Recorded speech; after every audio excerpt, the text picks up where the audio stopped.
Har kuni 24 soat davomida minglab insonlar Ka'bani tavof qiladilar.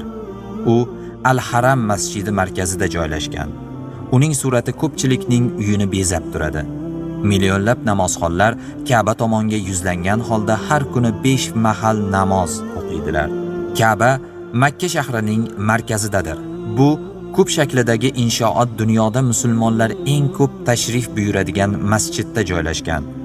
U qora mato bilan qoplangan bo'lib, ushbu video lavhada sizga Ka'ba haqidagi qadimgi va bugungi kundagi bir qancha siz bilmagan ma'lumotlarni taqdim etmoqchimiz. Ka'ba o'z tarixi davomida bir necha marta qayta qurilgan. Hozirgi kundagi Ka'ba Ibrohim va Ismoil payg'ambarlar tomonidan qurilgani emas. Turli davrlarda Ka'bani tabiiy ofatlar va odamlar tomonidan buzilgani sabab qayta qurishga to'g'ri kelgan. Payg'ambarimiz sollallohu alayhi va sallam payg'ambarlik